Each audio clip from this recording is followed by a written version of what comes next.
One wife asked for a divorce and surrendered to her husband one last time. The next morning, he left her unable to walk, but what happened afterward changed their lives forever. A story of passion and redemption that will touch your heart. Subscribe to the channel, leave a like and comment on where you're watching from. The rain drummed insistently against the bedroom windows, creating a melancholic melody that mingled with the soft snoring of David beside her. Sarah watched the droplets sliding down the glass, each tracing a unique path toward the unknown, just as she was about to do. It was 4:30 in the morning on a typical Friday in New York City, where the city still slept under the grey mantle of heavy clouds. But Sarah was more awake than she had been in years. Her nervous fingers clutched the divorce papers hidden inside the nightstand drawer. The lawyer had delivered the documents the previous Tuesday with that professional and empathetic smile she had come to know well from family consultations in his office on Upper East Side. "They're just papers, Sarah," Dr. Henry had said, adjusting his gold-rimmed glasses. "The hard part is making the decision. And from what I see, you've made it a long time ago." He was right. The decision had crystallized slowly, like sugar caramelizing over low heat, first imperceptible, then inevitable. 15 years of marriage that began with so much love and hope, but gradually transformed into a suffocating routine, where Sarah felt more like a housekeeper than a life partner. She quietly got up, her bare feet touching the cold hardwood floor. The apartment in Chelsea, with its 1,500 square feet of marital success, slept in silence. She walked to the kitchen, where the Portuguese tiles that David had insisted on importing reflected the pale morning light. There, surrounded by the residual aroma of yesterday's coffee and the smell of rain seeping through the window cracks, Sarah prepared her morning ritual with automatic gestures. As the coffee bubbled in the Italian coffee maker, another expensive whim of her husband, she observed her distorted reflection on the chrome surface of the refrigerator. At 42, she still maintained the beauty that had attracted David in college, but her green eyes had lost that sparkle of someone who believes in infinite possibilities. The brown hair, always well cut at the salon on Alameda Santos, framed a face that had learned to smile even when she didn't feel like it.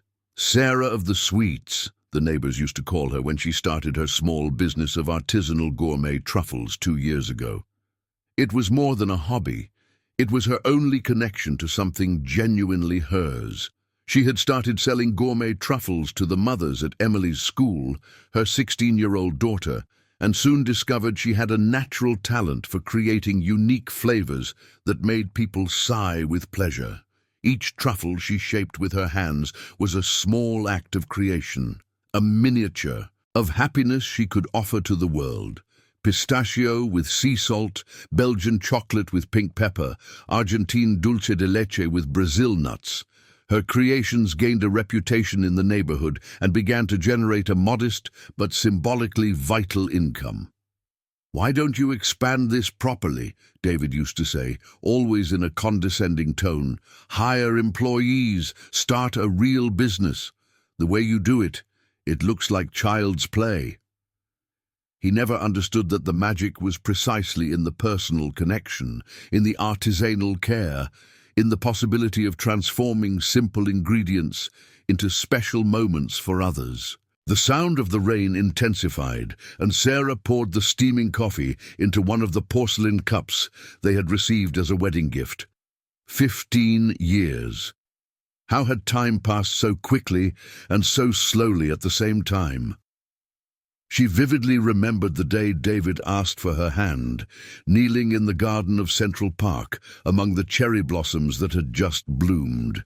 He was ambitious, intelligent, self-assured, everything a 27-year-old woman looked for in a life partner. They built what seemed to be a perfect life. David thrived in the consulting multinational, quickly climbing the corporate ladder.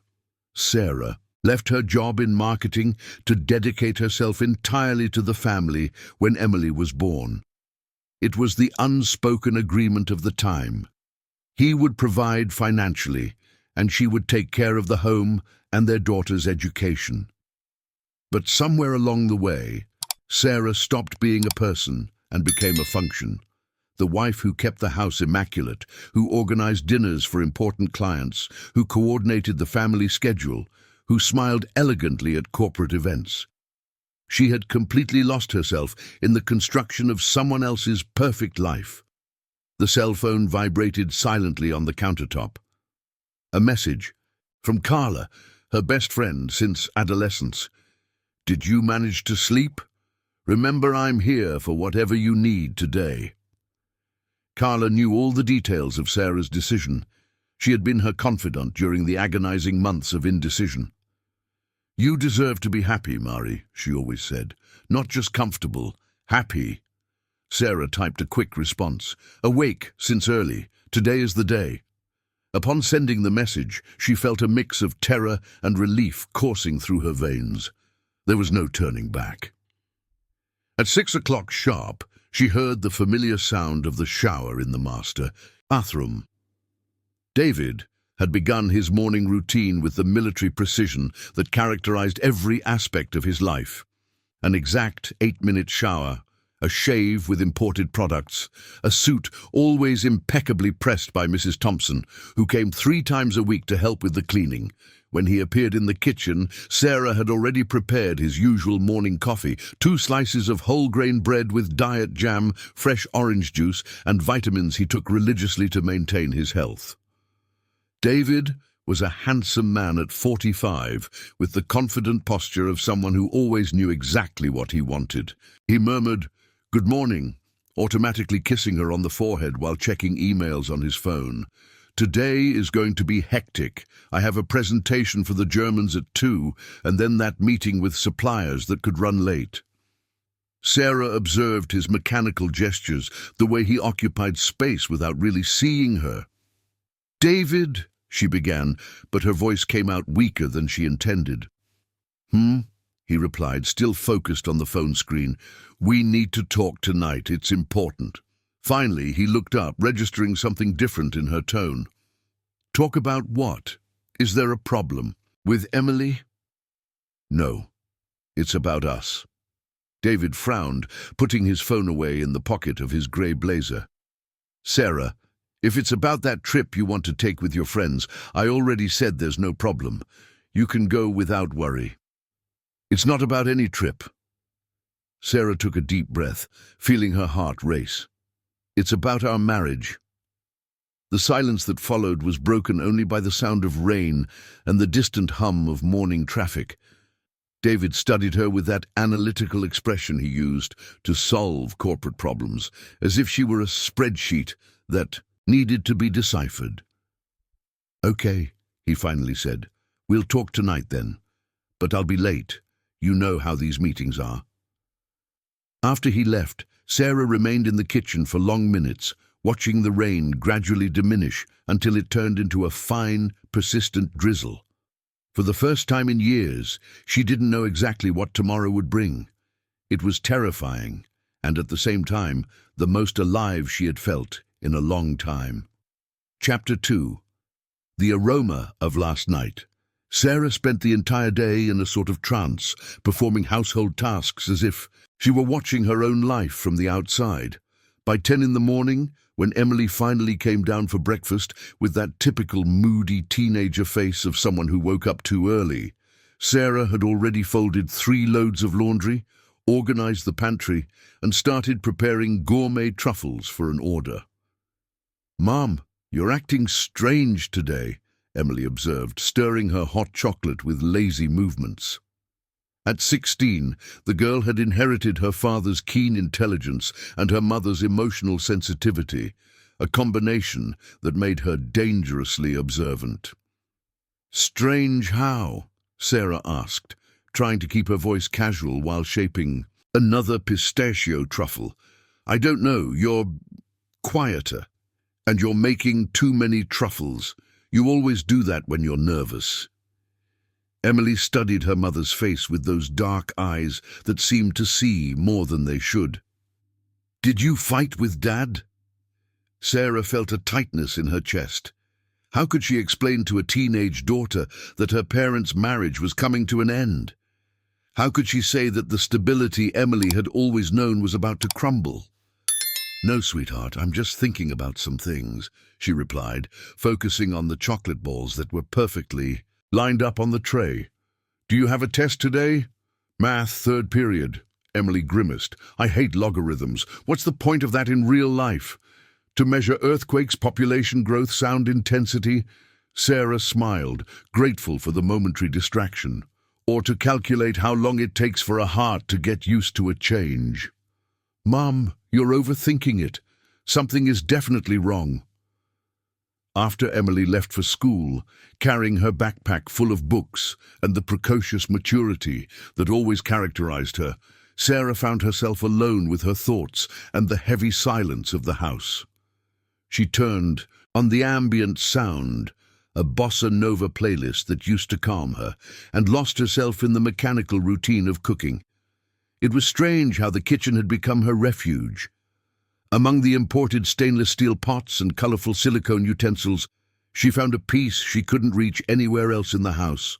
There, her hands worked with purpose, creating something beautiful and delicious that brought genuine joy to people. At 3 in the afternoon, the phone rang. It was Carla. "How are you? Did you manage to talk to him?" "Not yet. He won't be home until tonight." Sarah wiped, her hands on the embroidered apron she had received from her mother-in-law last Christmas. "Carla, what if I'm making a terrible mistake?" "Murray, how many times are we going to have this conversation? You're not happy. You haven't been for years. This isn't a mistake, it's honesty." "But what about Emily and the whole life we've built?" "Emily will be fine. Kids are more resilient than we think. And what kind of life have you built? You live like a housekeeper in your own home, and he doesn't even notice you exist." Sarah knew Carla was right, but that didn't make the decision any less painful. Carla had always been the brave friend, the one who left her stable banking job to open a ceramic studio in Brooklyn.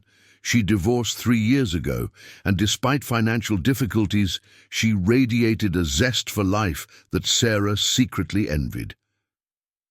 "Do you want me to go over there?" Carla offered. "I can get there before he does and provide moral support." "No, I need to do this alone. But thank you." The rest of the afternoon passed in a haze of growing anxiety. Sarah took a shower, chose a comfortable outfit, dark jeans and a navy cotton top, and decided to prepare a special dinner. She wasn't quite sure why. Perhaps it was a way to honor the good years they had, or an unconscious need to do things right until the end. She prepared the mushroom risotto that David loved, the one she had learned to make in a culinary course she took right after their wedding.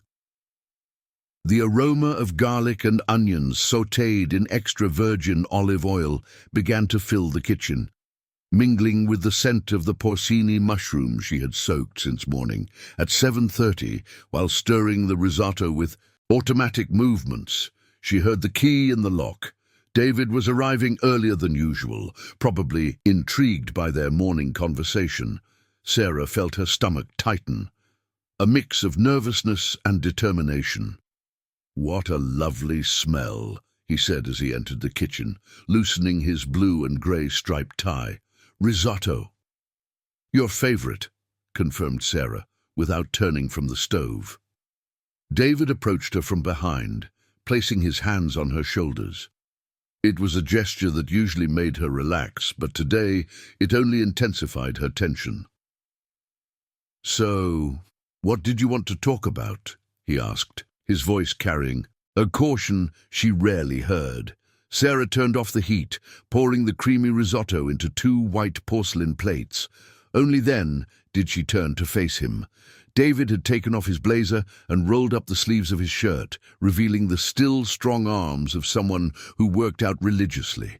His brown eyes studied her with an intensity she hadn't seen in years. Shall we have dinner first? He suggested, postponing the inevitable.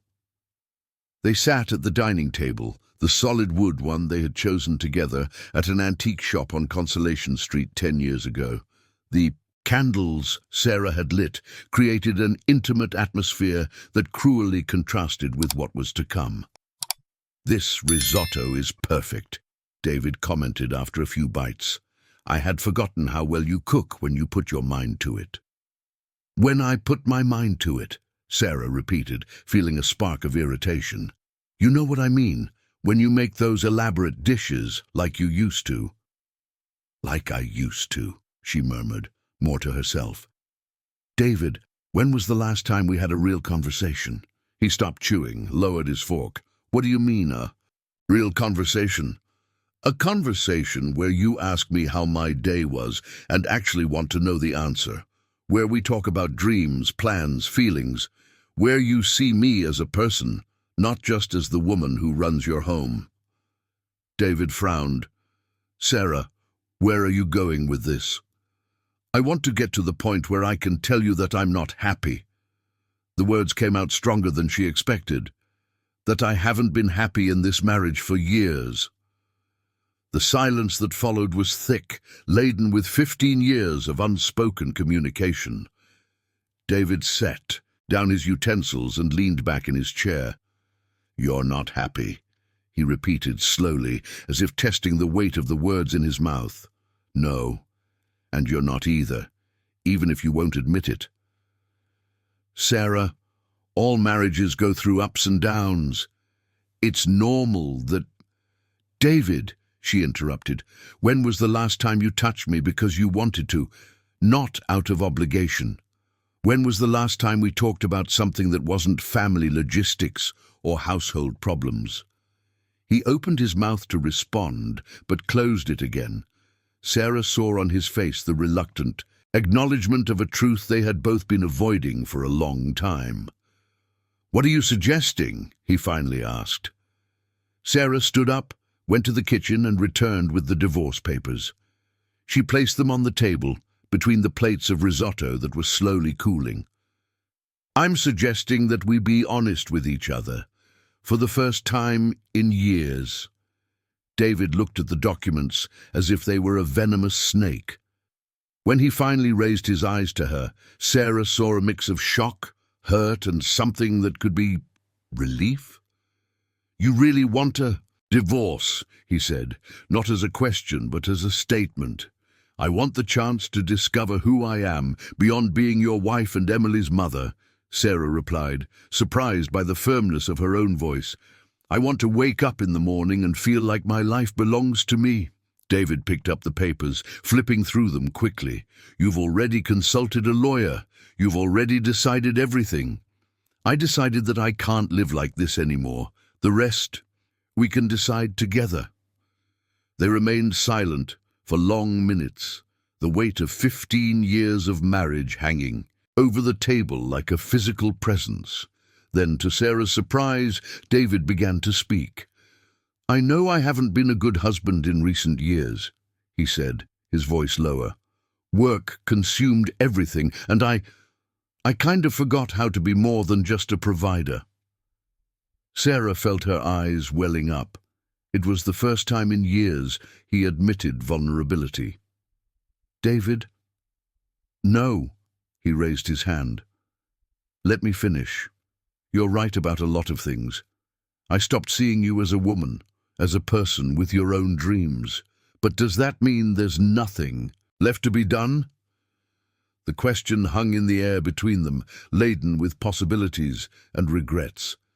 Sarah looked at the man with whom she had built an entire life, and for the first time in a long time saw not the successful executive or the efficient provider, but David, the young man she had met in college, who laughed at his own mistakes and dreamed of changing the world through business. "I don't know," she answered honestly. "I just know that the way it is, I can't do it anymore." Chapter 3. Midnight Confessions. The silence that followed was broken only by the distant sound of cars on Central Park and the persistent ticking of the old clock in the living room.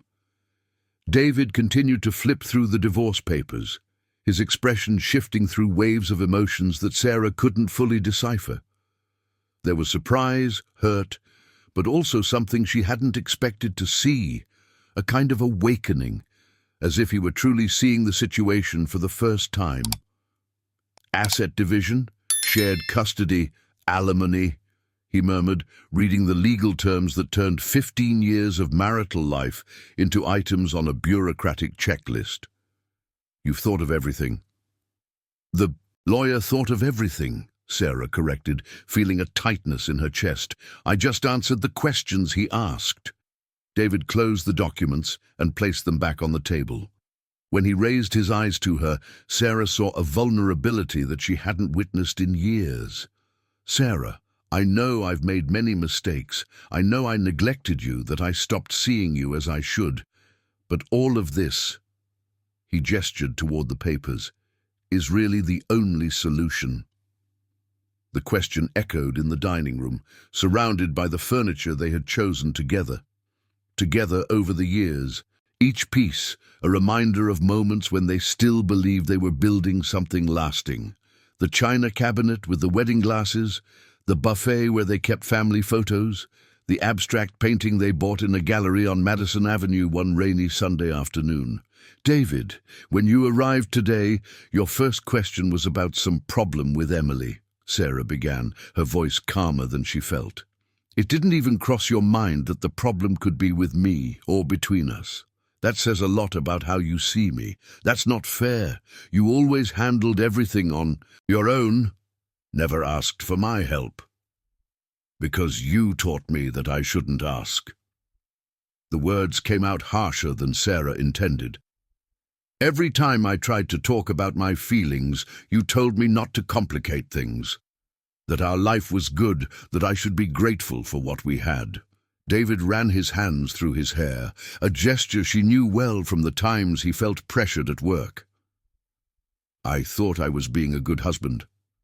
I worked hard to provide financial stability, never denied you anything you wanted to buy, always respected your decisions about the house and Lily's education. David, you turned me into a very well-paid employee. Sarah stood up and began to collect the dishes, needing something to occupy her trembling hands. Household manager, social secretary, family logistics coordinator, anything but a life partner. I didn't mean to. I know you didn't mean to. It happened gradually, almost imperceptibly. I also share the blame. I accepted that role because it was easier than fighting for space. Sarah paused at the kitchen door and turned to him. But now I want more. I need more. David followed her into the kitchen, where she began washing the dishes with more force than necessary. The sound of running water and clinking dishes created a domestic soundtrack for a conversation that was far from domestic. What is this more, Sarah? What exactly do you want? I want to wake up in the morning and feel like the day belongs to me, at least in part. I want someone to ask me about my dreams without sounding condescending. I want to be seen as a whole person, not as an attachment to someone else's life. And you think that getting a divorce will give you that? Sarah paused, her hands still in the soapy water. I don't know, but I know that staying as it is definitely won't. David stepped closer, grabbed a dish towel and began drying the dishes she was washing.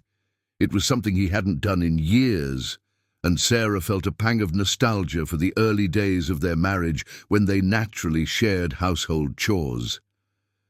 Do you remember when we met? He asked suddenly. In international economics class. You always sat in the front row, asking questions that left the professor speechless. Sarah smiled involuntarily. You sat in the back and slept through half the classes, but I paid attention when you spoke. I thought it was amazing how you had an opinion about everything, how you weren't afraid to disagree with the professor when you thought he was wrong. And what happened to that person? Sarah asked, her voice lower. She's still here, just kind of asleep. They continued washing the dishes in silence, each lost in memories of who they used to be. David dried his hands on the towel and leaned against the counter, watching Sarah put the dishes away in the cabinet. "Sarah, what if we tried again? For real this time?" "What do you mean?" "Couples therapy. Real changes in our routine. I can ask to work fewer hours. I can—" "David, it's not just about time," Sarah interrupted, closing the cabinet with more force than necessary. "It's about respect. It's about seeing me as a person. It's about decades of little humiliations that you didn't even realize you were doing. Give me examples. Help me understand." Sarah took a deep breath. It was the first time in years he had asked to understand instead of just trying to fix things. "Last week at the Johnson dinner, when we started talking about the municipal election, you interrupted me 3 times to correct what I was saying in front of everyone." David frowned. "I don't remember." "That's exactly it. You don't notice when you do it. It's automatic." Sarah turned to face him. "Or when I share something interesting that happened in my day, and you respond while looking at your phone. Or when I talk about expanding the dessert business, and you say it's a cute hobby." Each example fell between them like a small bomb, revealing a pattern of disrespect so normalized that it had become invisible to the one practicing it. David ran his hand over his face. "Do I really do all that?" "And much more. But the worst part isn't the gestures themselves. It's the feeling that for you, my role is to make your life easier, not to build a life together with you." David remained silent for long minutes, processing her words. Sarah could almost see him organizing the information like he did with corporate problems, trying to find a practical solution to an issue that went far beyond logic. "If I changed," he began, hesitantly. "If I really changed, would you consider canceling the divorce?" The question hung in the air between them, heavy with hope and desperation. Sarah felt her heart tighten. Part of her wanted to say yes, wanted to believe that 15 years of marriage were worth another try.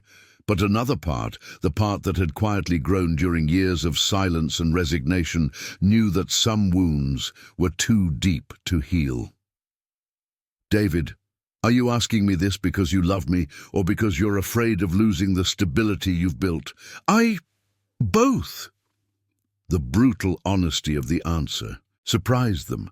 Sarah saw in his eyes the reflection of her own confusion, the mix of genuine love and emotional dependency that had become so entangled over the years. Sarah characterized many long marriages. "At least you're being honest," she said with a sad smile. "David, I love you. Maybe I haven't shown it the right way in the past few years, but I love you. And I don't want to lose you." "But what kind of love is this, David? A love that only awakens when there's a risk of loss? A love that accepts me as a supporting character in my own life?" He didn't respond immediately. Sarah saw on his face the effort to process concepts he had never considered before, the difference between loving someone and loving the role that person plays in your life. "I don't know how to answer that right now," he finally admitted, "but I know I want to learn." Sarah felt something stir within her chest. Not exactly hope, but a kind of recognition. For the first time in years, David was showing vulnerability, admitting he didn't have all the answers. "David," she said softly, "do you want to try because you realized you truly love me, or because you realized you could lose me?" Honestly, I can't separate one from the other." The confession echoed in the quiet kitchen, enveloped by the residual aroma of dinner and the yellow light from the lamp over the sink. Sarah looked at the man with whom she had shared 15 years of life and felt a complex mix of tenderness and sadness. It was painful to realize that sometimes we need to be on the brink of losing something to truly see it. "What time does Lily come back?" "And from the movies?" David suddenly asked. "Around 11:30. Why?" because I want you to tell me everything, everything I did wrong, everything that hurt you, everything you dream for your life." He took her hands, still damp from the water at the sink. "I want to understand who you have become while I wasn't paying attention."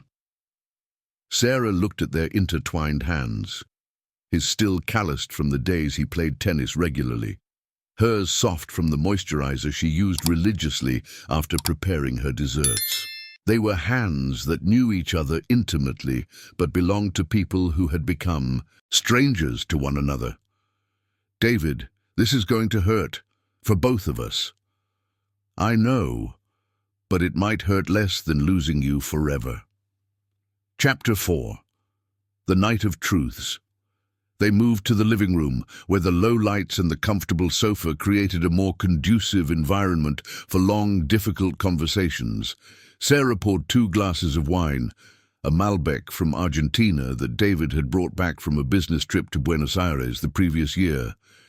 The dark liquid reflected the light from the lamp, creating small golden reflections that danced as she moved the glass. Between her nervous hands, David had completely loosened his tie and taken off his dress shoes, a gesture Sarah recognized as a sign that he was preparing for a long conversation. It was something he only did when he came home after particularly stressful days at work, when he needed to unwind, as he used to say. "Where do you want me to start?" Sarah asked, settling into the corner of the beige leather sofa they had bought at a furniture store in Chelsea 3 years ago. "From the beginning. When did you start to feel invisible?" The word echoed between them with the weight of a confession. Sarah took a sip of the wine, letting the fruity flavor relax some of the tension in her shoulders. It wasn't a specific moment. It was like, "You know that story about the frog that gets slowly boiled and doesn't realize it because the water temperature rises gradually?" David nodded. It was like that.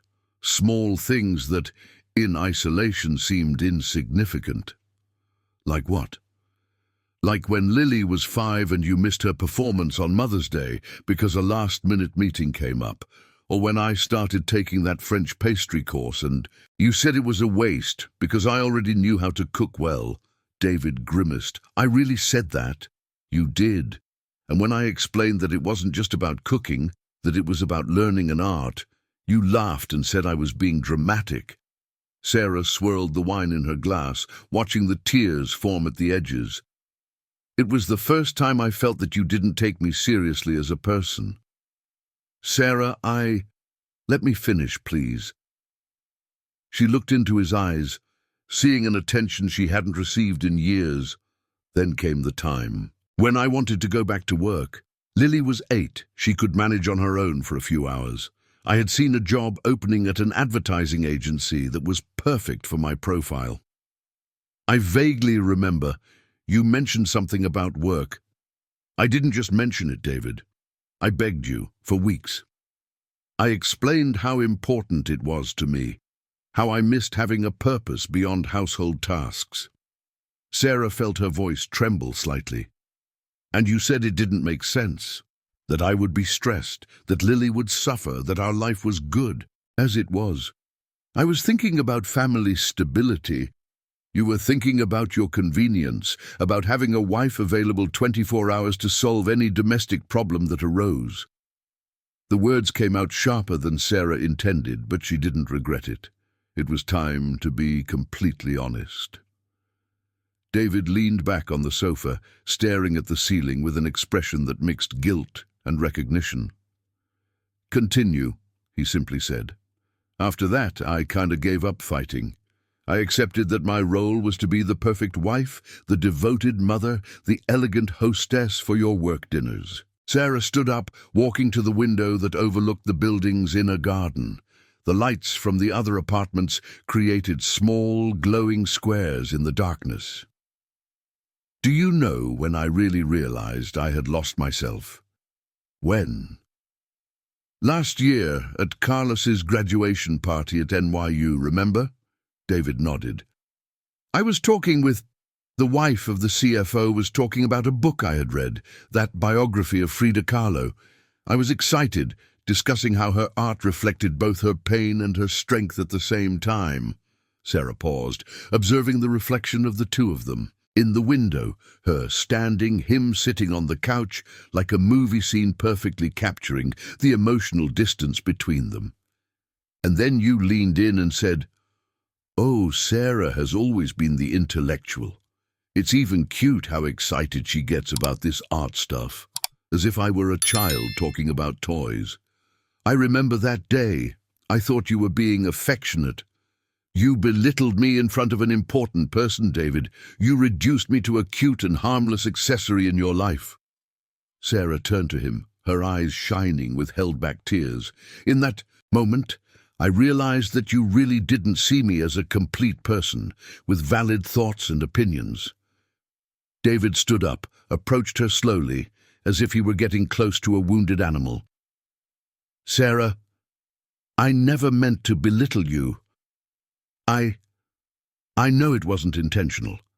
That somehow made it worse. It meant you had reduced me to a role so automatically that you didn't even realize when you were doing it." They fell silent for a few minutes, the weight of the words hanging between them like a physical presence. Sarah could hear her heart pounding in her chest, mixed with the nighttime sounds of the city. Distant sirens, the muffled noise of televisions in neighboring apartments, the constant hum of the elevator in the hallway. "When did you start your candy business?" David asked suddenly. 2 years ago. Why do you ask?" "Because it was the first time in a long time that I saw you really excited about something. Your eyes sparkled when you talked about new recipes, about satisfied customers." Sarah smiled sadly. "And yet you insisted on calling it a hobby." "Because I was scared," David confessed, surprising them both with the sincerity of his answer. "Scared of what?"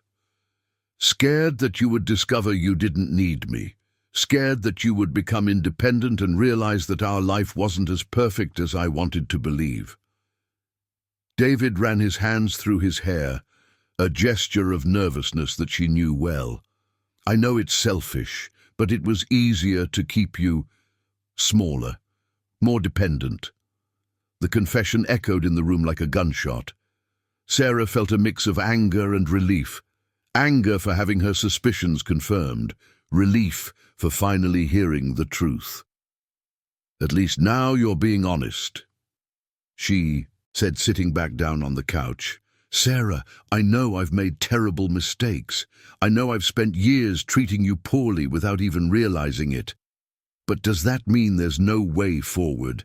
That 15 years of marriage aren't worth a real attempt at change? David, you're asking me to bet my happiness on the possibility that you can change behavior patterns you've maintained for over a decade. And even if you do change, how can I trust that it's not just temporary, just until the crisis passes? Because I'm willing to go to therapy, individual and couples therapy. I'm willing to change my work routine, to relearn how to be a real husband, not just a provider." Sarah studied his face, searching for signs of manipulation or false promise, but she saw only a scared man trying to save something he had neglected for too long. And what if, after all this, we find out we can't, that we've changed too late? Then at least we will have truly tried. At least you'll know you made the decision based on who I really am, not on who I was being out of emotional laziness. The phrase emotional laziness surprised Sarah. It was a level of self-criticism she hadn't expected from David. Where did that come from? "I started individual therapy 3 months ago," he confessed, looking down. "After you started to pull away, I realized something was wrong, but I didn't know what." "You're in therapy and you didn't tell me." I was ashamed. Ashamed to admit I needed help to understand my own wife, my own life. Sarah fell silent, processing this new information. David had always been resistant to the idea of therapy, considering it small talk for people who can't solve their own problems. And What did the therapist tell you? That I built my entire identity around professional and financial success. That I see relationships as contracts where I fulfill my part, providing security, and expect the other person to fulfill theirs automatically. David took a sip of wine, grimacing. He said, I treat you like an employee because it's the only form of relationship I truly understand. And do you agree with that? Agree or not, I can't deny it makes sense. When you challenge me or show dissatisfaction, my first reaction is to try to solve the problem by offering more material comfort instead of trying to understand what you're really feeling. Sarah looked at the man in front of her with a mix of surprise and cautious hope. It was as if David was revealing himself for the first time in years, showing an ability for introspection that she hadn't known he possessed. David, even if you change, and I want to believe you can change, I also need to change. I need to rediscover who I am beyond being your wife. And does that mean you need to divorce me? It means I need space to grow, and I don't know if I can do that within this marriage with all the emotional baggage we carry. David remained silent for long minutes, looking at his own hands. When he finally raised his eyes, Sarah saw a resolution there that she hadn't expected. What if? What if we tried a temporary separation? You could have your space, I could work on myself, and in a year we reassess where we are. The suggestion. Sarah felt her heart race. It wasn't what she had planned, but it was more than she expected to achieve. Would you consider this a temporary separation? If it's the only way to have a real chance to win you back, not as an obedient wife, but as the incredible person you are, then yes. Outside it started to rain again, the drops gently tapping against the windows of the living room. It was as if the city was crying with them for the lost years and the possibilities that could still exist. Chapter 5. Unexpected Revelations. The sound of the rain intensified, creating a sound curtain that enveloped the conversation like a protective cocoon. Sarah looked at David with a mix of surprise and caution. His proposal for a temporary separation had completely altered the dynamics of the night. It was as if he had pulled the rug out from under her, just when she thought she had control of the situation. "Would you really be willing to do that?" she asked, her voice carrying an incredulity she couldn't hide. "To live apart, to deal with the gossip from neighbors, from co-workers?" David laughed bitterly. "Sarah, after today I realize that my social reputation is far less important than I thought. If losing you is the price of my image as a successful husband, then that image isn't worth anything at all." "And what about Lily? How are we going to explain this to her?" "With honesty. She's smart. She'll understand that sometimes people need time to rediscover themselves." David stood up and walked to the shelf where they kept the family photo albums. He picked up one of the oldest, from when Emily was still a baby. "Do you remember this photo?" Sarah moved closer to see. It was an image of the three of them in Central Park, Emily, about 2 years old, in Sarah's arms, David embracing both of them from behind. They were all genuinely smiling, and there was a lightness in their expressions that Sarah hadn't seen in years. "We were so young," she murmured, running her finger over the laminated surface of the photo. "We were so happy," David corrected, "and look how we looked at each other back then." It was true. In the photo, even focused on their daughter, there was a palpable connection between them. David looked at Sarah with genuine admiration, and she leaned against him naturally, confidently. "What happened to us, David? How did we get to this point?" "I think we stopped seeing each other as people and started seeing each other as roles. I became the provider. You became the caregiver. We lost our curiosity about each other." Sarah slowly closed the album. You know I'm scared? Scared of what? Scared of discovering that there's nothing left between us but habit and convenience. Scared that after all this time living as employees of the same family business, we've forgotten how to be life partners. David sat back down on the sofa, pulling Sarah close to him. It was the first time in months that she didn't resist physical contact. And if we discover that, would it be so terrible? It would be liberating and devastating at the same time, Sarah admitted, resting her head on his shoulder. 15 years, David. The whole life we built. But what kind of life is it if it doesn't make us happy? The question echoed between them, laden with implications that went beyond marriage. Sarah realized that David was asking questions she hadn't expected from him. Questions about purpose, happiness, authenticity. Is there something else you haven't told me? She asked, lifting her head to look him in. The eyes. David hesitated, and Sarah felt his body tense slightly. David. There is, but maybe it's too much for one night. After everything we've talked about so far, do you really think there is such a thing as too much? He took a deep breath, like someone preparing to dive into deep waters. I received a job offer, a very good one, but it would be in London. Sarah pulled away from him, feeling as if she had been punched in the stomach.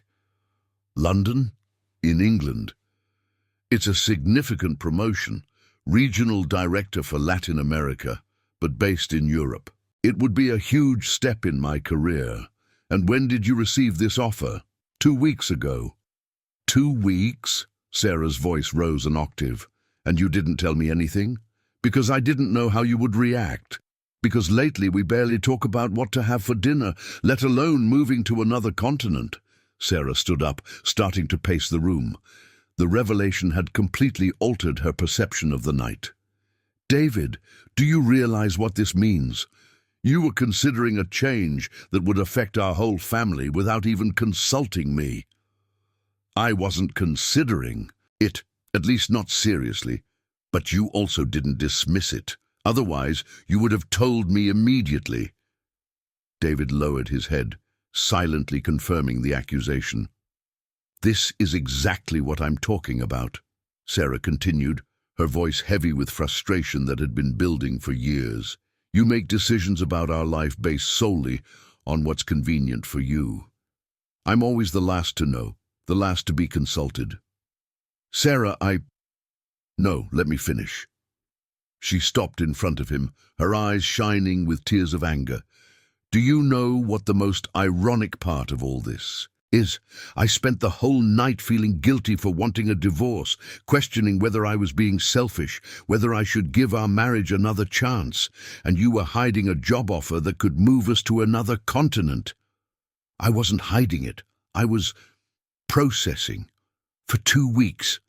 David, 2 weeks of processing over a decision that affects 3 lives? The silence that followed was charged with a tension different from that which had marked the first part of the night. If before there had been pain and nostalgia, now there was a sharp clarity about the fundamental standards that had corroded the marriage. And what do you intend to do with the proposal? Asked Sarah, her voice more controlled. Honestly, I don't know. Before today, I was considering accepting. I thought a radical change could be good for all of us. Without consulting me. Without consulting you, he admitted. Because I assumed you would follow me. That the family would adapt to my professional decisions, as it always has. Sarah sat back down but kept physical distance from him. David, do you realize how this proves exactly everything I said tonight?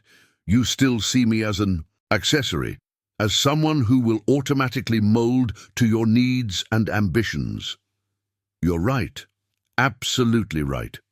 And what's the deadline to respond? 3 weeks from Monday. Sarah did quick mental calculations. So, you would have to decide practically alongside the divorce process. Yeah, I hadn't thought of that. Of course, you hadn't thought of it, because you don't connect the decisions in your life with the reality of our shared life. David stood up, walked to the window where Sarah had been earlier.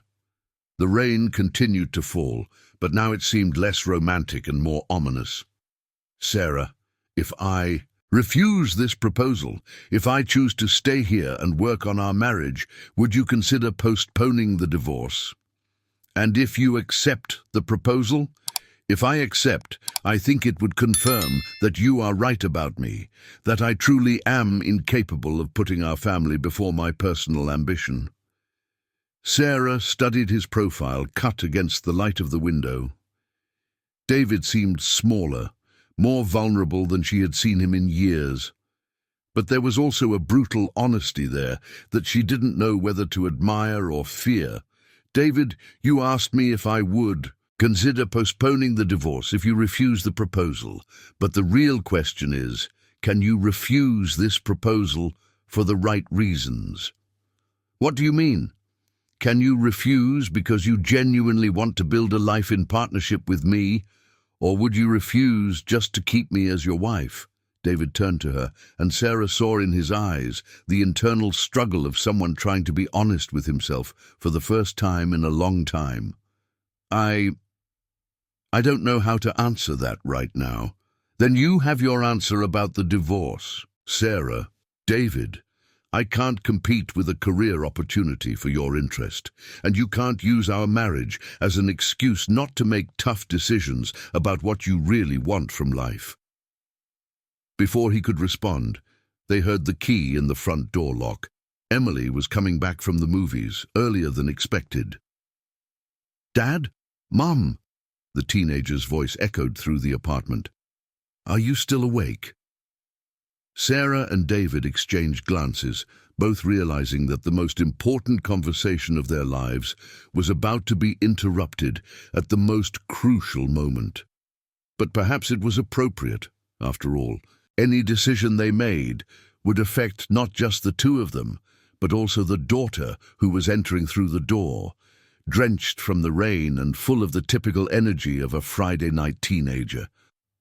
We're in the living room, sweetheart, Sarah replied, quickly wiping away the traces of tears from her eyes. Real life was about to invade their bubble of honesty and revelations, and maybe that was exactly what they needed. Chapter 6. The Daughter's Perspective. Emily appeared in the living room entrance like a whirlwind of 16, her dark hair plastered to her face by the rain, her backpack dripping water onto the wooden floor. She wore a black crop top and ripped jeans, a combination that always made David frown, but one he had learned to accept as an expression of his daughter's strong personality. Wow, what a storm, she exclaimed, taking off her soaked all-star sneakers. The Uber almost crashed twice on the way here. The traffic is a mess on Central Park. But when she lifted her eyes and saw her parents in the living room, with wine glasses in hand and heavy expressions they were trying to disguise, her excitement visibly diminished. Emily had always been an observant girl, one of those children who picked up on the emotional nuances of adults, even when they thought they were being discreet. "Are you guys okay?" she asked, her dark eyes shifting between Sarah and David. "Did something happen?" Sarah and David exchanged a glance for a fraction of a second, a silent communication that did not go unnoticed by the teenager. It was the kind of look loaded with meaning that couples develop over the years, but in this case, it only confirmed for Emily that something was definitely wrong. "Come sit.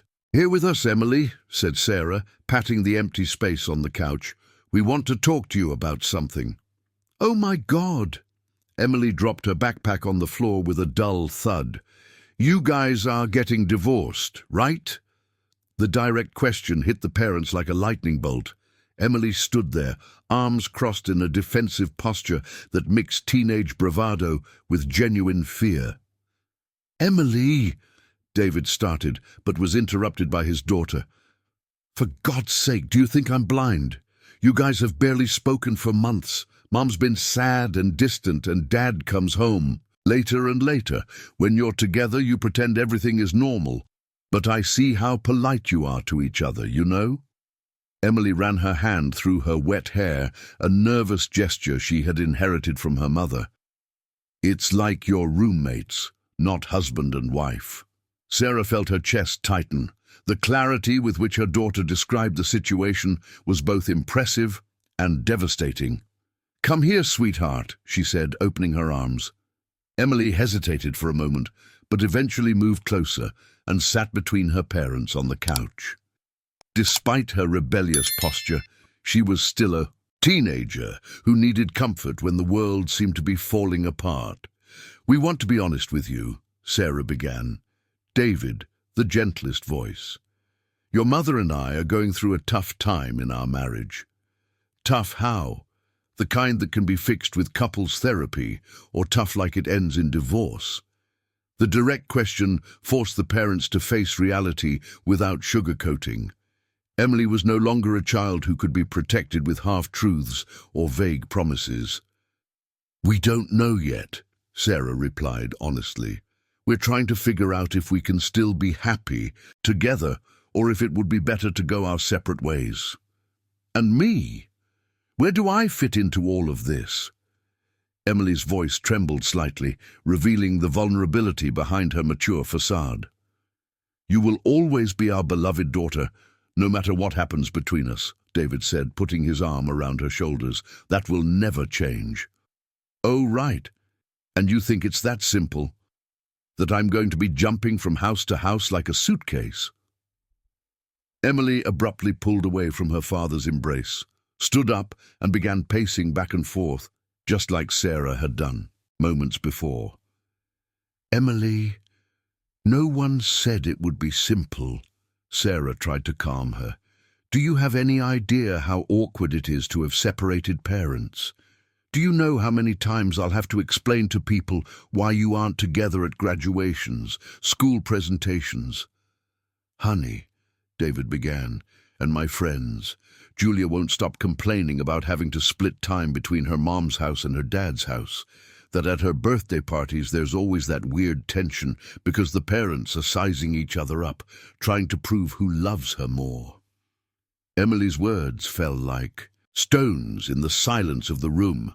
Sarah realized they had underestimated how much their daughter had thought about these issues, observing the broken marriages around her. "What if we tried it differently?" Sarah suggested. "What if it wasn't a traumatic separation, but a conscious decision by two people who respect each other?"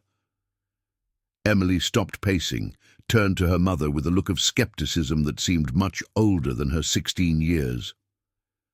"Mom, have you ever seen a divorce that isn't traumatic?" David and Sarah exchanged glances again. Emily's question was valid and painful. "Emily, come here," said Sarah, extending her hand. "I want to tell you something." The teenager sat back down, but maintained a tense posture, as if bracing for more bad news. "When I was your age, my parents were always fighting. They didn't separate, but they weren't happy together either. Do you know what it feels like to grow up in a house where people are only together out of obligation?" Emily shook her head negatively. "It's like living in a poorly rehearsed play. Everyone acting a part, but no one believing in what they're doing." Sarah took Emily's hands in hers. "I don't want that for you. I don't want you to grow up thinking that love is just mutual tolerance. But you love each other, right? Like, is there still something between you?" The question hung in the air, forcing David and Sarah to look at each other with an honesty they couldn't hide from their daughter. "It's complicated, Emily," David finally replied. "We love each other, but maybe not in the right way. Maybe we've forgotten how to do it properly." "And can't you learn again?" "Maybe.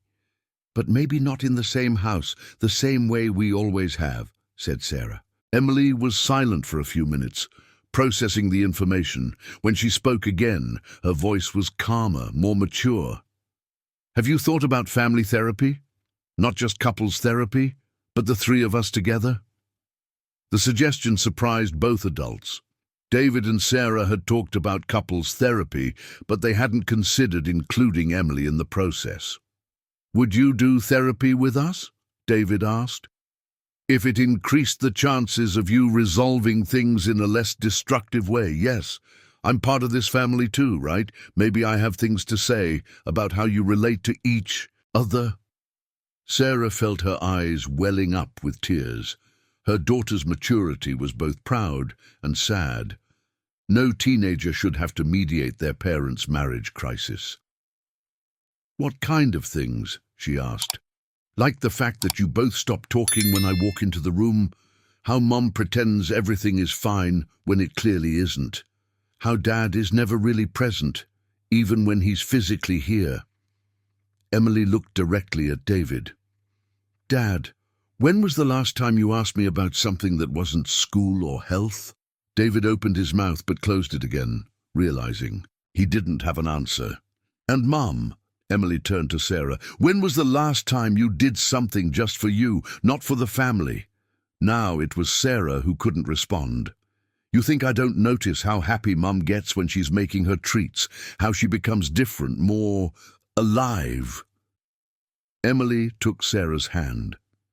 "And Dad, have you noticed how Mum shines when she talks about the new recipes she created?" David lowered his head, clearly embarrassed for not having noticed something that was obvious to his daughter. "Emily, you're very observant for your age," murmured Sarah.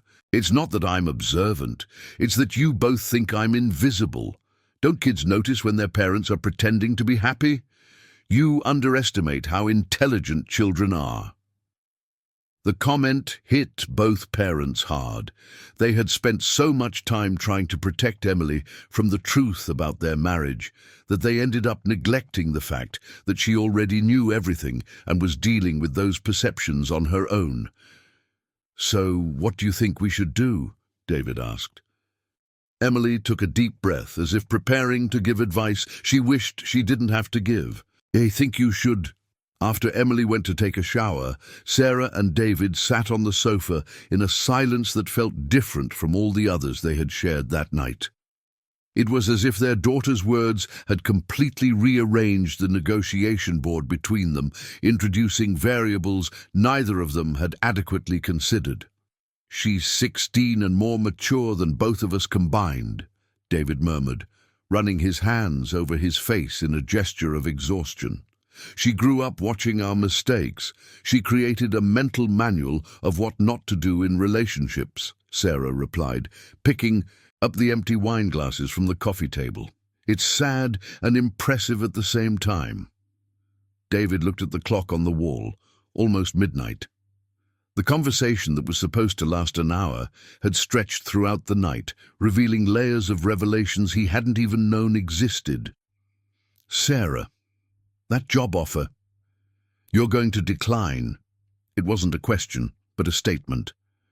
"How can you be so sure?" "Because you just promised our daughter that you wouldn't make decisions that affect her without consulting her first, and because, for the first time tonight, I saw you really listening to someone in your family instead of just waiting for your turn to speak."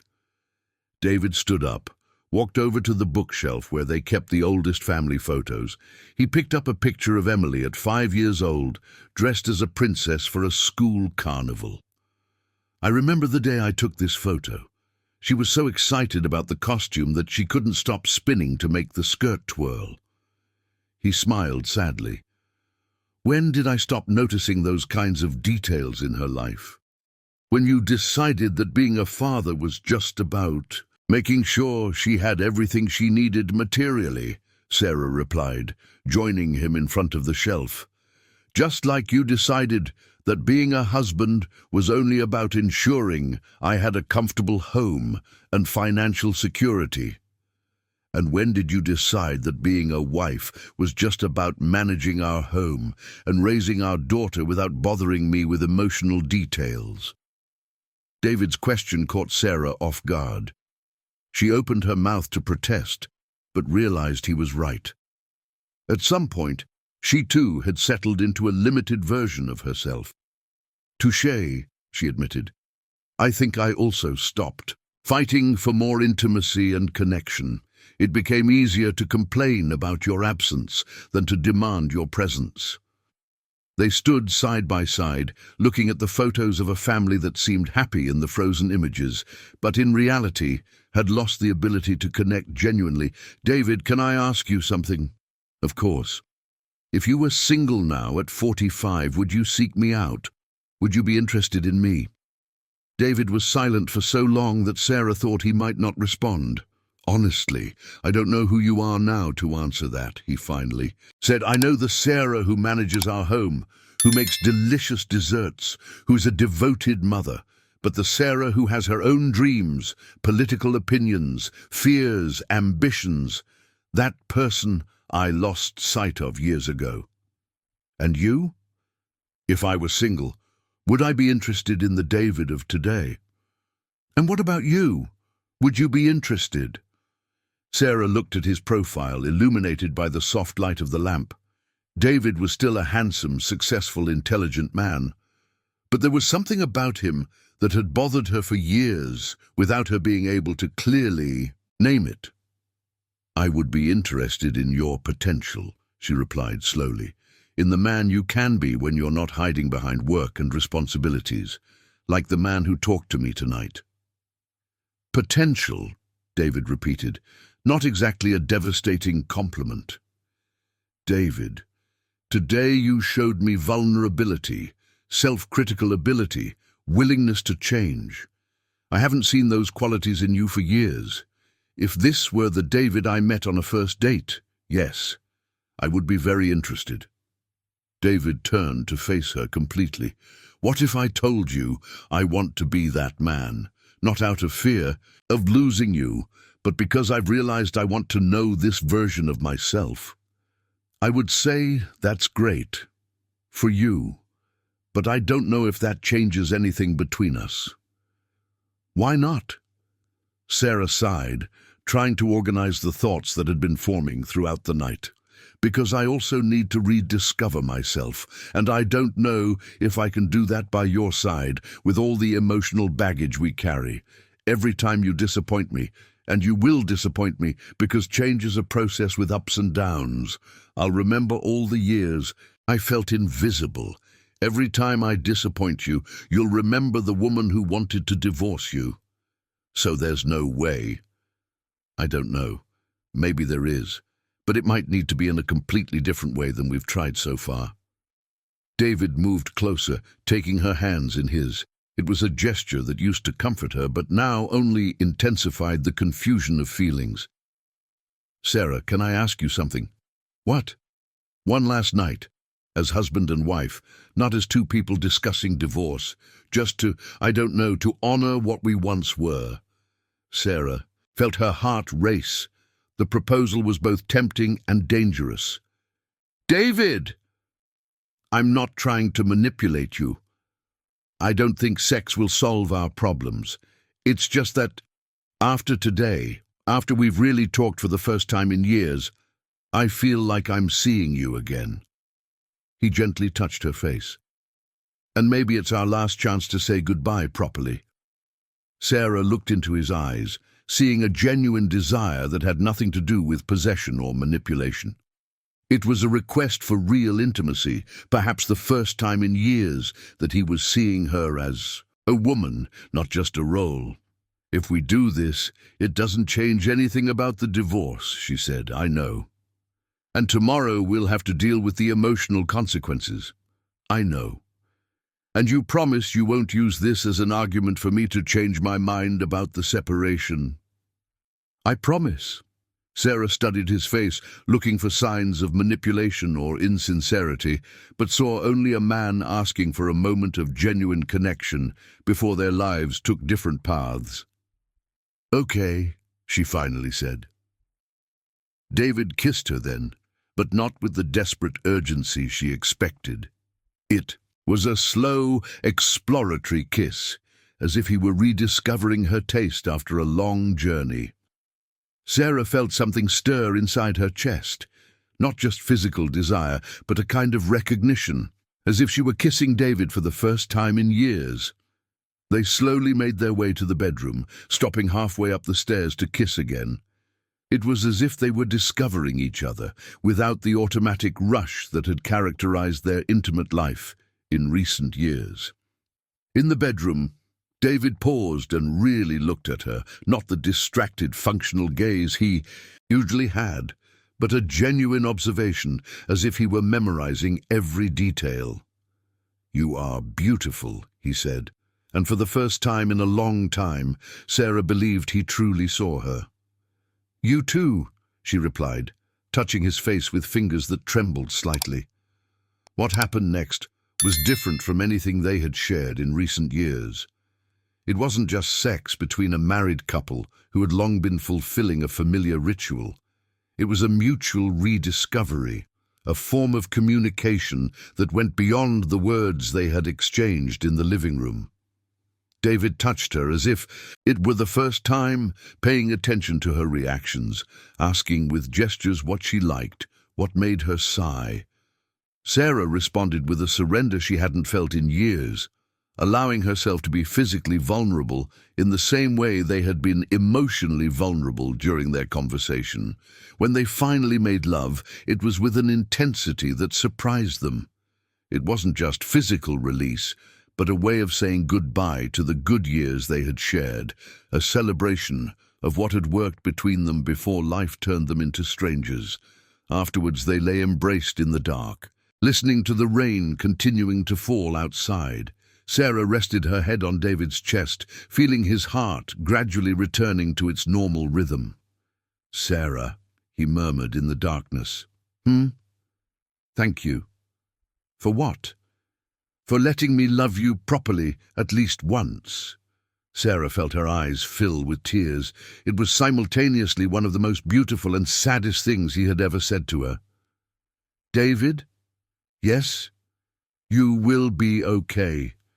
We will be okay." "How can you be sure?" "Because tonight we discovered that we are still interesting people. We just need to learn to be interesting people separately before we try to be interesting people together again." David tightened his embrace, and Sarah felt something closing between them. Not necessarily the end, but the end of a phase. It was as if they were saying goodbye to the people they had been as a couple to make space for the people they could become individually. Outside, the rain began to lessen, but they remained embraced until the first light of dawn started to brighten the edges of the curtains. It was the end of a night that had changed everything and, at the same time, the beginning of something neither of them could yet fully name. Chapter 8. The Dawn of Consequences. Sarah woke up feeling as if she were emerging from a deep and confusing dream. For a moment, she couldn't locate herself in time and space. She had slept so deeply that she woke up disoriented. The room was bathed in the golden light of late morning, and the side of the bed where David usually slept was empty, but still warm.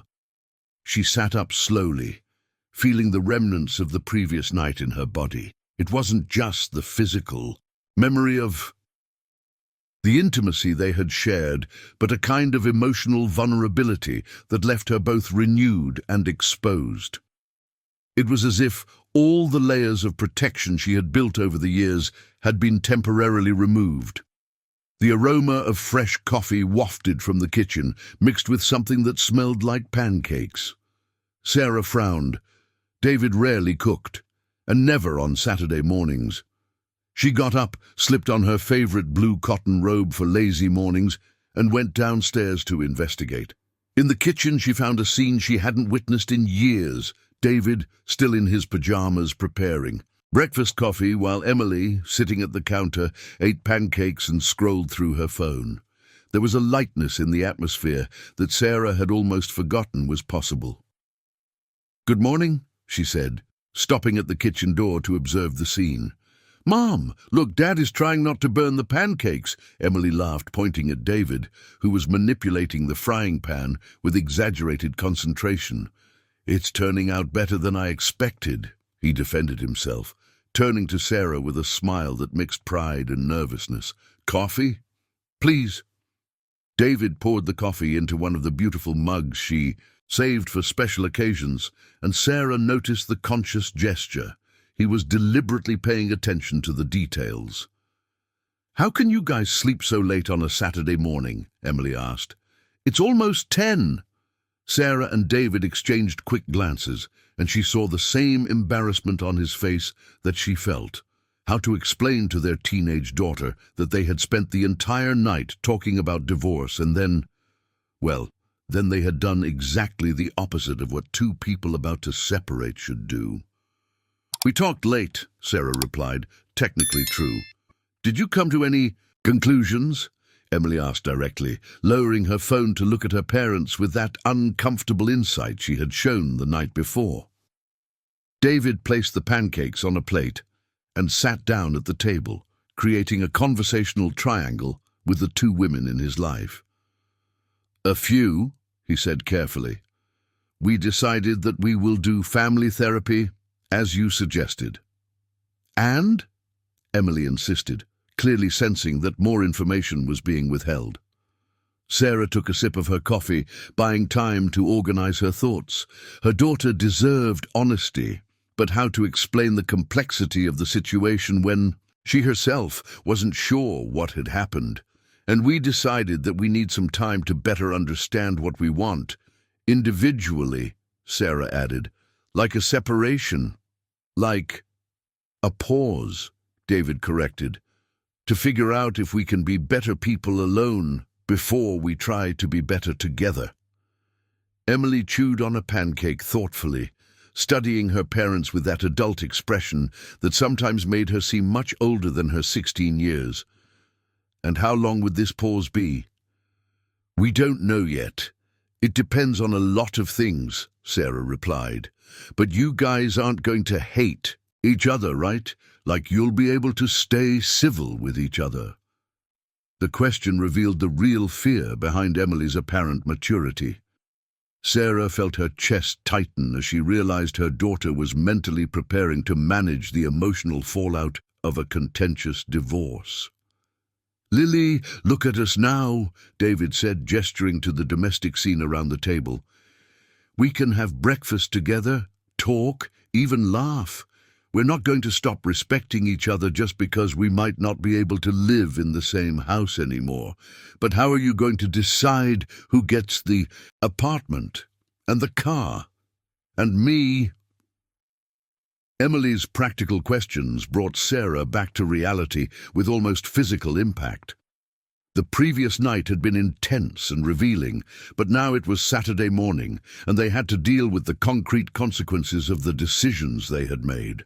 "First, let's focus on therapy and understanding what each of us wants," Sarah said. "We'll resolve the practical issues later." "Okay, but can I give an opinion on those practical issues?" David and Sarah nodded simultaneously. "I don't want to be going back and forth between different houses like a suitcase. If you really separate, I want to choose where I stay as my base and visit the other on weekends or something." "Of course, Lily. Your opinion will be crucial in everything," David assured her. "And one more thing. You promise you won't use me as a messenger? Like, tell your dad that, or tell your mom that? Because that's gross, and I refuse to participate." Sarah felt a pang of admiration for the clarity with which her daughter set boundaries. Emily had clearly thought a lot about what it would be like to live with separated parents. "We promise," Sarah said. "And you guys will keep coming together for school events, right? Because I don't want to have to choose which of you goes to my graduation or my theater performance." "We will," David assured her. "We are your parents above all else." Emily nodded, satisfied with the answers, and went back to eating her pancakes. Sarah watched the ease with which her daughter had conducted the negotiation and wondered when exactly Emily had become so mature and assertive. David's phone rang, breaking the moment of relative family harmony. He looked at the screen and frowned. "It's work. Sorry, I need to take this," He stepped away to talk, and Sarah was left alone with Emily, who immediately leaned toward her with a conspiratorial expression. "Mom, can I ask you something kind of personal?" "Sure. Did you, make up last night?" Sarah almost choked on her coffee. "What do you mean?" "Oh, Mom, for heaven's sake. You have that weird couple energy like you hooked up after a fight. Dad is even making pancakes." Emily's direct observation left Sarah completely speechless. Her daughter had developed a perception of adult dynamics that was simultaneously impressive and embarrassing. "Lily, relax, Mom. I'm not a kid anymore. And I don't think it's gross that you guys still have a sex life. In fact, it's actually good to know that you guys are still physically attracted to each other." Sarah didn't know whether to laugh or die of embarrassment. "But that doesn't mean you've resolved everything, right?" Emily continued. "Like sex doesn't solve communication problems and emotional incompatibility." "Where did you learn all this?" "YouTube mostly. There are several channels about relationships and therapy, and also talking to my friends who have divorced parents." Emily shrugged. "You guys aren't the only adults in the world with marital problems." David walked back into the kitchen at that moment, putting his phone away with a worried expression. "It was about that meeting on Monday. It seems like it's going to be more complicated than we thought." "The meeting about the proposal from London?" Sarah asked before she could control herself. David looked at her, surprised, clearly not expecting her to bring up the topic in front of Emily. "London?" Emily raised her head like a radar detecting danger. "What proposal from London?" Sarah and David exchanged glances, realizing they had just stepped on a conversational landmine. "It's a job opportunity that came up for your dad," Sarah explained carefully, "but he has already decided that he won't accept it." "Wait a minute." Emily stood up from her chair, taking a defensive posture. "You guys were discussing a move to the UK without telling me." "We weren't discussing," David tried to explain. "I was just considering moving our whole family to another country without consulting either your wife or your daughter." The accusatory tone in Emily's voice was sharp, and Sarah saw on David's face the recognition that he had made exactly the kind of authoritarian mistake they had discussed the night before. "Emily, I wasn't going to make any decision without talking to you both. But you received the proposal and spent 2 weeks considering it before mentioning it to Mom. And you weren't going to mention it to me at all. It's not like that. It is exactly like that, Dad. That's exactly what you guys were discussing last night, right?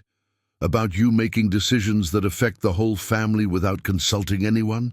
Sarah watched the interaction between father and daughter with a mix of pride for Emily and pity for David. The teenager had immediately identified the behavior pattern that had taken Sarah years to articulate clearly. "You're right, Emily," David admitted, sitting back down at the table. "That's exactly what I did, and it was wrong." "And have you told them no yet?" "I haven't officially declined yet, but Dad, do you promise you'll say no?" "Today." David looked at the 2 women in his life, both waiting for an answer that would define much more than just a career opportunity. "I promise," he finally said. "I'll call on Monday and tell them I won't accept the offer." Emily visibly relaxed, but Sarah noticed something else on her daughter's face. A kind of test had just been applied, and David had barely passed. "Okay," Emily said, sitting back down. "Now we can talk about a temporary separation without me having to worry about being expatriated in the middle of the process." The way Emily summarized the situation brought laughter from all 3 of them, breaking the tension of the moment. Sarah realized that despite all the complexity and pain of what they were facing, they could still function as a family, perhaps differently than before, but still as a unit that genuinely cared for one another. It was a beginning, small, fragile, but real. Continue Chapter 9, First Steps. 2 weeks after the revealing morning coffee, the Montero family was sitting in the waiting room of Dr. Anna Smith's office, a family therapist that David had found through a referral from his individual psychologist.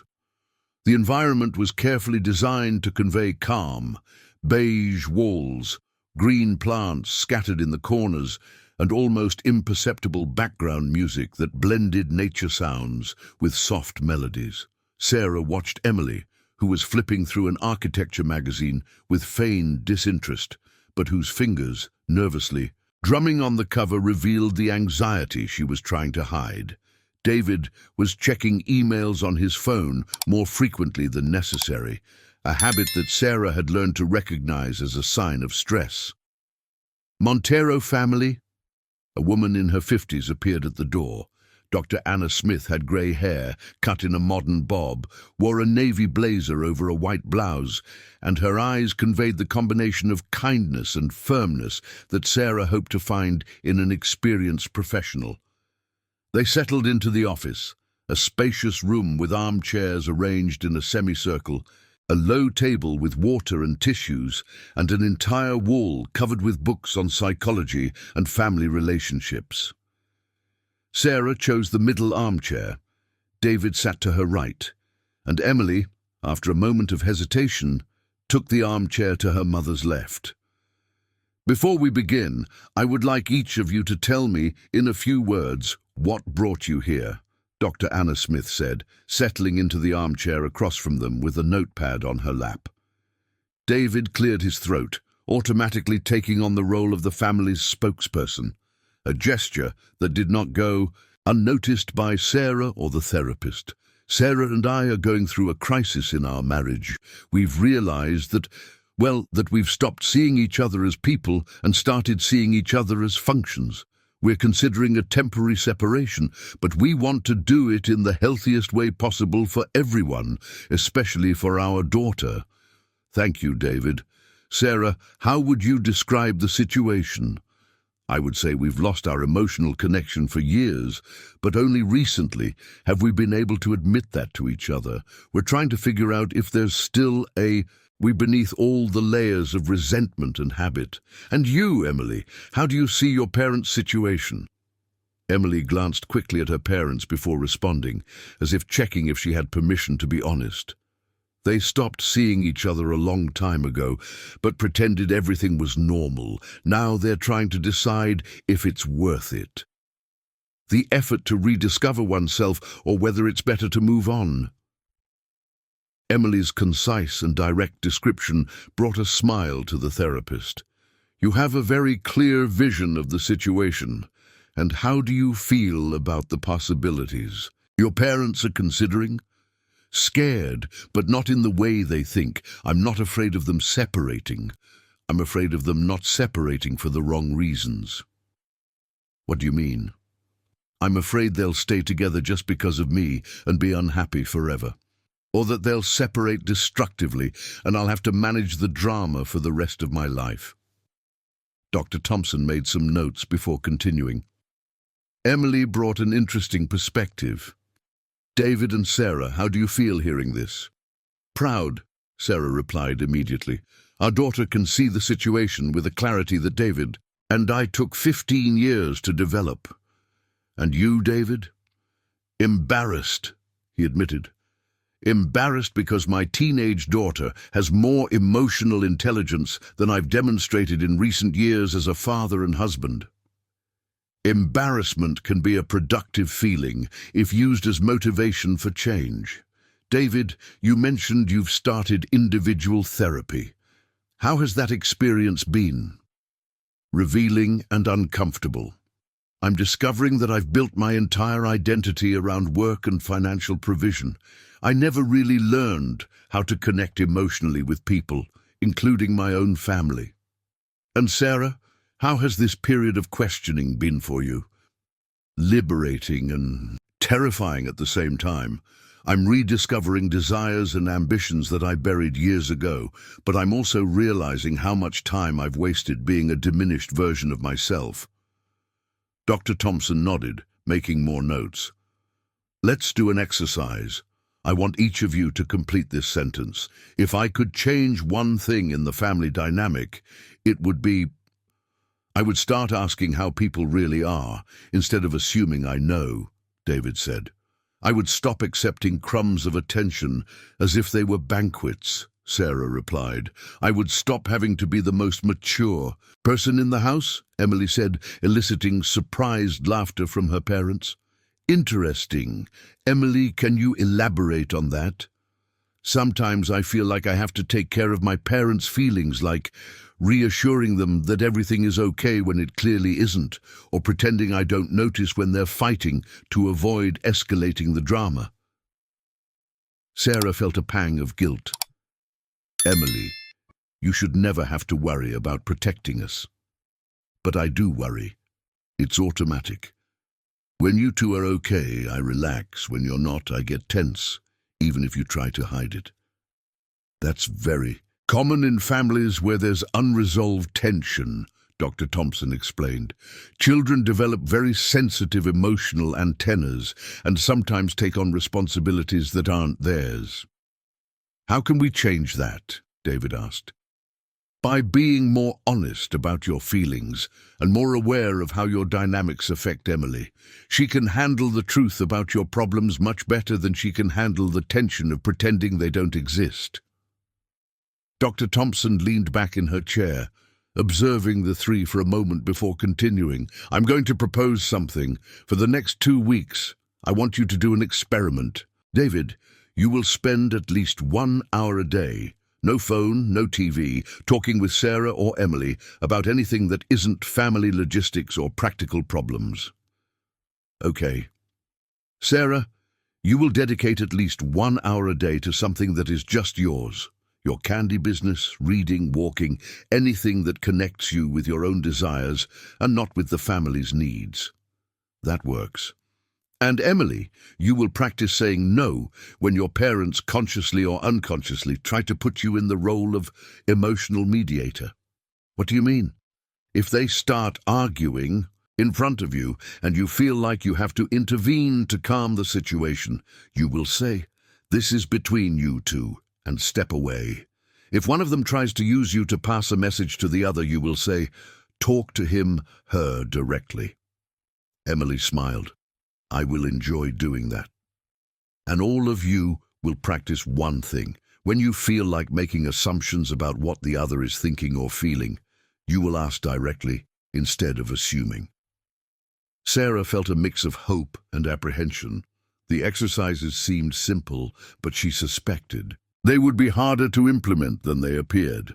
Dr. Thompson, David said, what if we find out we can't change the patterns? What if we're too damaged to fix? Then at least you will have consciously tried, and any decision you make about the future will be based on real information, not on assumptions or fear. The therapist closed her notebook. But I will say one thing. The fact that you are here, the three of you together, already shows that there is enough mutual respect to at least try. As they left the office, the Saturday afternoon sun bathed Main Street in a golden light that made the buildings seem less grey. They walked in silence for a few blocks, each processing the session in their own way. Ice cream? Emily suggested, stopping in front of an artisanal ice cream shop. Good idea, Sarah agreed. As they waited for their ice creams, David turned to the two. Can I ask the first direct question without assumptions? Of course, Sarah replied. How are you both feeling right now? Really?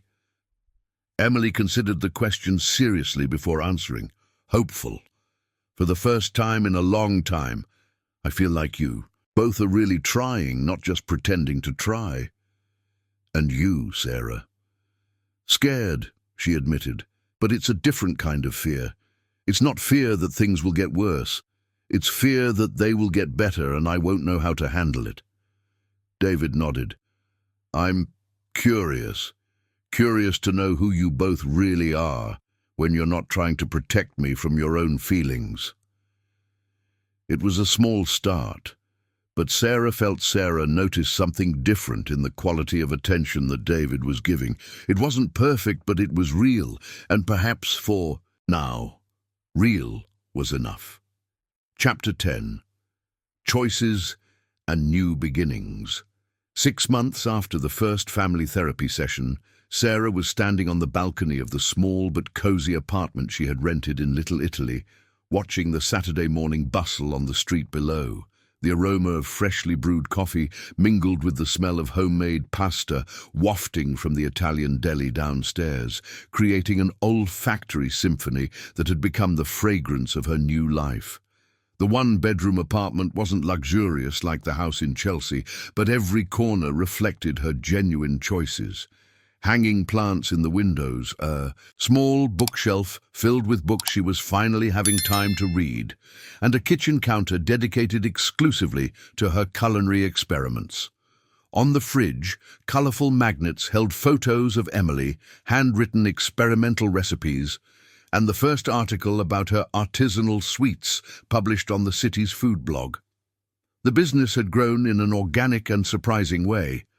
What had started as a way to maintain sanity during the marital crisis had transformed into a small, thriving enterprise.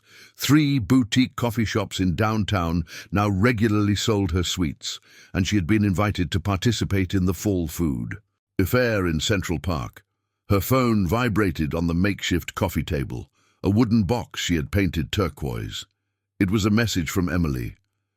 "Lunch at 2 p.m. at the sushi restaurant. Dad said he can make it." Sarah smiled. Saturday lunches had become an unplanned tradition. After the temporary separation, which had become official 3 months ago, they had developed a routine of family gatherings that worked better than anything they had tried when living together. David picked up Emily on Friday afternoons and brought her back on Sundays, but Saturday lunches were moments when the 3 of them gathered without the pressure of having to be a family in the traditional sense. She typed back, "Perfect. How was your week?" The reply came quickly, "Dad is acting strange again. I think he has a new girlfriend." Sarah paused, rereading the message. In recent months, both she and David had timidly begun to explore the possibility of meeting new people. For Sarah, it had been more of a theoretical question, some interesting conversations through apps, a coffee with a client who had shown interest that didn't evolve into anything, an innocent flirtation with the owner of the corner bookstore. But knowing that David might be seriously interested in someone produced a complex emotional reaction that she hadn't expected. It wasn't exactly jealousy, it was more a sense of finality, as if a door were closing for good. She typed, "And how do you feel about that?" "Confused. Part of me wants him to be happy. Part of me still hopes you two will work things out." Emily's honesty, even through text, continued to impress Sarah. Family therapy had helped them all communicate more directly, but Emily had always been naturally transparent about her feelings. "Talk to me about it in person. At lunch, okay? Okay, love you, Mum. Love you too." Sarah put her phone away and turned her attention to preparing the gourmet truffles she needed to deliver on Monday. She had developed a new recipe, 70% chocolate with passion fruit ganache and nut crumble. That was becoming popular among the more adventurous customers. As she worked, her mind wandered to the past few months. The separation had been smoother than any of them had expected, partly because family therapy had taught them all how to communicate needs and boundaries clearly. David had moved to a modern apartment in the Upper East Side, close to his office, and had made a genuine effort to be more present in Emily's life. He had also kept his promise to work on himself. He continued individual therapy, had reduced his working hours by 20%, and even started taking cooking classes, a change that surprised Sarah with its novelty and amused Emily with the image of her executive father trying to peel potatoes. For Sarah, the months of independent living had been a mix of discoveries and challenges. Moments of deep solitude alternated with periods of creative euphoria and freedom. She had resumed French classes, something she had always wanted to do but never had time for. She had befriended Rita, the owner of the deli downstairs, a 70-year-old Italian woman who had adopted her like a granddaughter and taught her family secrets about homemade pasta. More importantly, she had rediscovered the simple pleasure of making decisions based solely on her own preferences. What movie to watch, what music to listen to, what book to read, what time to wake up on Sunday. Small choices that, when added together, created a sense of autonomy she had forgotten existed. At 2 o'clock, Sarah arrived at the sushi restaurant. In Little Italy, where they usually met, David and Emily were already seated, and she could immediately notice something different in his posture.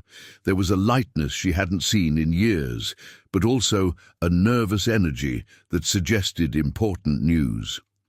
"Hi," she greeted, kissing Emily on the forehead and David on the cheek casually. "Mom, tell Dad about the food fair." "What fair?" David asked, and Sarah realized he was genuinely interested, not just being polite. "I was invited to participate in the fall fair in Central Park. I'll have my own booth to sell my sweets." "Sarah, that's fantastic. Is it a big fair?" "Quite. 50 exhibitors, expecting about 5,000 visitors over the weekend." "She's super nervous," Emily added, smiling.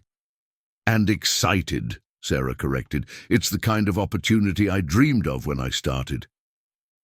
David smiled, and Sarah saw a genuine pride in his eyes that unexpectedly touched her. "You've always been talented, Sarah. You just needed space to let that blossom." "Thank you." They ordered food, and the conversation flowed naturally through various topics. Emily sharing about the science project she was developing, David mentioning a promotion at work that wouldn't require a move, Sarah recounting her adventures as a small business owner. It was only when they were waiting for dessert that David cleared his throat in a way that Sarah recognized as a prelude to a more serious conversation. "There's something I want to tell you both," he said, looking alternately at Sarah and Emily. "Is it about the new woman?" Emily asked directly. David blushed slightly. "How did you—" "Dad, you have that look of someone in love. And you bought new clothes. And you're wearing a different perfume." Sarah hid a smile. Emily's observational skills continued to impress her. "You're right, it's about that. I met someone. Her name is Jessica. She's a lawyer, also divorced, and has a 12-year-old daughter." Sarah observed her own internal reactions with scientific curiosity. There was a twinge of something, nostalgia, jealousy, but a sense of relief predominated. David seemed genuinely happy, more relaxed than she had seen him in years. "And is it serious?" Emily asked. "We're getting to know each other, but yes, it's promising. Do you really like her, or is she just different from Mom?" Emily continued with her direct questions. "Lily," Sarah gently reprimanded her. "No, it's okay," David said. "It's a valid question. I like her because she makes me want to be a better version of myself, and because we can talk about things that matter without getting stuck in old patterns of communication." Sarah nodded. "That's good, David. You deserve that." "And what about you, Mom? Don't you have any suitors?" Emily asked, turning the spotlight back on Sarah. "I've been talking to a few people, but nothing serious yet." "Why not?" Sarah considered the question. "I think I'm still rediscovering myself as a single person. I don't want to get involved with someone until I'm sure it's because I genuinely want company, not because I'm afraid of being alone." "That's very mature," David commented. "I learned from our mistakes," Sarah replied without bitterness. "And us?" Emily asked suddenly. "Like, as a family? Are we going to keep having these lunches when you guys are dating other people?" The question caught Sarah and David off guard. It was something neither of them had explicitly considered. "I would like to continue," David said, "if you both want to as well." "And what if your girlfriends don't like the idea?" Emily insisted. "Then they're not the right people for us," Sarah replied without hesitation. David nodded emphatically. "Anyone who comes into my life needs to understand that you two are my top priority. Not in the sense that I'm still married to your mother, but in the sense that we are a family, even if in a different format." Sarah felt a wave of gratitude. It was comforting to know that despite all the changes, they had managed to preserve mutual respect and a shared commitment to Emily's well-being. "Okay," Emily said, satisfied. "But when you introduce me to new people, I want to meet them alone first, without you around, to give my honest opinion." "Deal," David said. "Deal," Sarah agreed. When they said goodbye in the restaurant parking lot, David hugged Sarah more warmly than he had in recent months. "Sarah," he said softly, "thank you." "For what?" "For having the courage to end our marriage, and for doing it in a way that allowed us to discover how to be better people." Sarah felt her eyes fill with tears. "Thank you for learning to listen." When she got home, Sarah sat on the small porch with a cup of tea and reflected on the conversation. There was something definitive about the day, not the end of something, but the official beginning of a new chapter. She picked up her phone and opened a notes document where she had been writing ideas to expand her business. Beyond the food fair, there was the possibility of offering artisanal baking workshops, maybe even writing a cookbook combining French techniques with American flavors. For the first time in 15 years, the future seemed filled with possibilities that depended only on her own choices and efforts. It was both daunting and exhilarating. Down below, Lisa was closing the cafe, waving to Sarah as she did every night. The street's activity was starting to dwindle, but Little Italy never completely slept. There was always music coming from some bar, always the aroma of something delicious being prepared in some kitchen. Sarah watched people passing on the sidewalk, each carrying their own stories of love, loss, and new beginnings. There was something comforting about being part of this complex urban fabric, about being an independent person in a city that celebrated both tradition and reinvention. Her phone vibrated, a message from an unrecognized number. "Hi, Sarah. I'm Gabriel from the bookstore. I'd like to invite you to a poetry reading I'm organizing next week. There will be wine, and if you'd like, you can bring some of your sweets to sell. Interested?" Sarah smiled, typing back, "Very interested. Send me the details." It was a small beginning, but it was hers, and after so many years living someone else's life, having her own beginnings felt like the greatest luxury in the world. Outside, New York breathed its nighttime rhythms, and Sarah breathed along, finally in sync with her own pace.